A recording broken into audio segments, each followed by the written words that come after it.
Hey everyone, Andrig with Andrig's Aircooled technology. Making this short video just to illustrate something that happened with a customer with the Evolution 2 fan kit. So here's an Evolution 2 fan. Here's my mock-up engine that I do airflow testing with. And I've got an alternator on there, and I've got the backing plate, the air inlet backing plate attached to the alternator without the fan, just to illustrate this. And I've got an MP aftermarket fan shroud. Now, it doesn't really matter whether it's MP or CB Performance or SCAT. They all have this same problem. Okay, this mock-up engine is even a magnesium case. So, OEM magnesium case. And I've attached the fan shroud in place.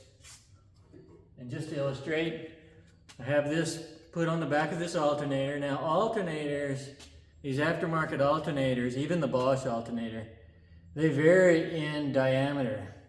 These are supposed to be, the original Bosch is nominally 105 millimeters in diameter. And I say nominally because they're not really 105. They're a little under 105. But if you round it, they're better than 104.5. If you round it up, it's 105 millimeters in diameter. And of course that's what the cradle in the alternator stand is designed for as well.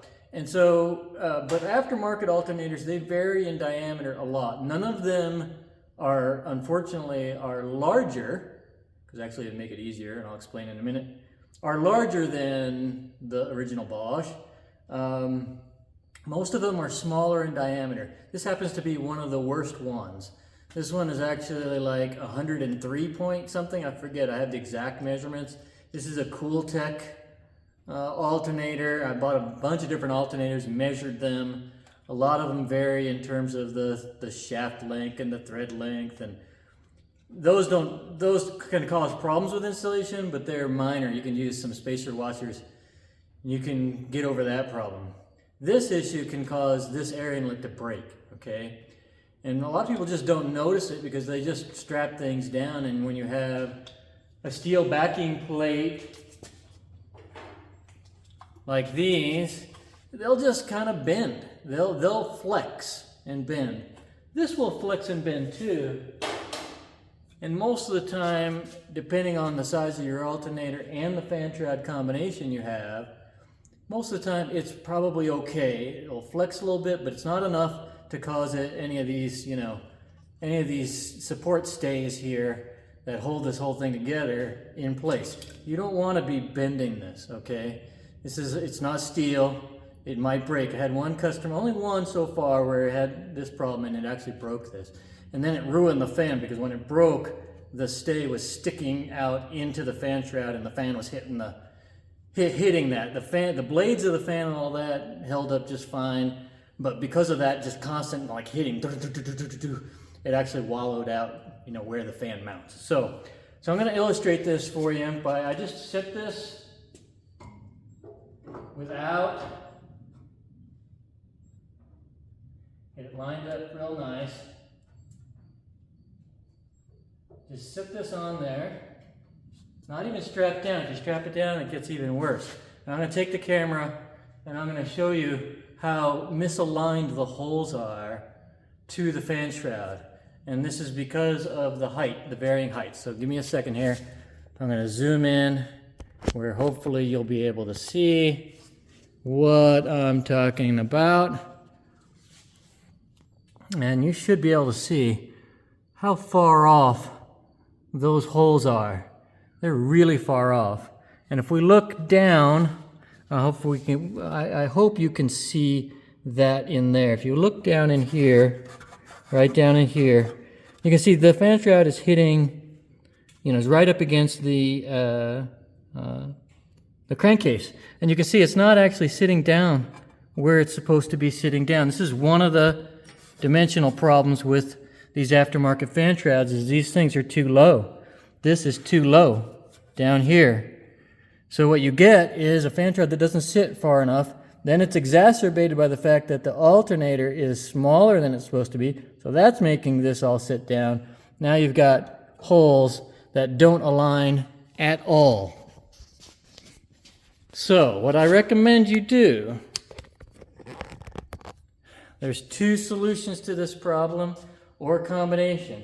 You can shim, you can put something underneath the alternator and shim it up, or you can trim the bottom of your fan shroud until it fits down the way it's supposed to fit down. And once it fits down the way it's supposed to, these holes will line up perfectly. They will not be, and if it's lower, that's okay, because you'll just lift up the fan shroud just a tiny, tiny bit. This does not have to be touching down there for it to seal. Remember, there's actual, let's just pull up another fan shroud. This bottom right here seals off the air, right? These areas do not have to be touching the crankcase, okay, for this to be sealed, all right, for airflow. So don't worry about trimming this. So you can trim these up, make the fan shroud sit where it's supposed to sit, so that then when this is all tightened and strapped down, you're not bending that air inlet. If you bend that air inlet, you bend it enough, it's going to break. You bend it enough, even if you bend it just a tiny, tiny bit, it might break over time, right? These things are not made to be bent, okay? So just keep that in mind when you do this installation, and you'll be fine. You won't have any problems with this setup. It's plenty strong enough. Obviously, it has to be an air inlet, so I can't just make it solid, right, for this fan. So there's only so much I can do in terms of, having that thing be strong enough. And of course the material, having it be flexible enough, right, to just deal with that far of an alignment problem. So a lot of times these problems, even with a stock fan, cause the stock fan to rub, because you're bending it, and when you bend that thing, the fan is now cockeyed in relation to the fan shroud itself, right? Because it's not sitting down far enough. So if you've ever had even problems with a stock fan rubbing, a lot of times it's this problem, okay? Now this can happen even with an OEM fan shroud, okay? It's much worse with the aftermarket fan shrouds because of the dimensional problems they have. But because the alternators also can be much smaller, you can have a misalignment even with an OEM fan shroud. So check your fan shroud. When you do this installation, check that. You should just be able to sit that alternator in there, have it nice and flat, have your fan shroud sitting there, and those holes should align. Now, once again, I said if the holes are a little lower on the fan shroud versus the backing plate, that's okay. When you put all that together, the fan shroud will just be lifted up slightly, right? But they can't be higher. If they're higher on the fan shroud than the holes are in, they should be centered nicely. If it's higher, you need to adjust that fan shroud either down or adjust your alternator up. That will prevent that thing from breaking. Okay, so the air inlet backing plate combination from breaking. We don't want that thing to break, obviously. That causes really bad problems. You're just going to have a failed cooling system, right?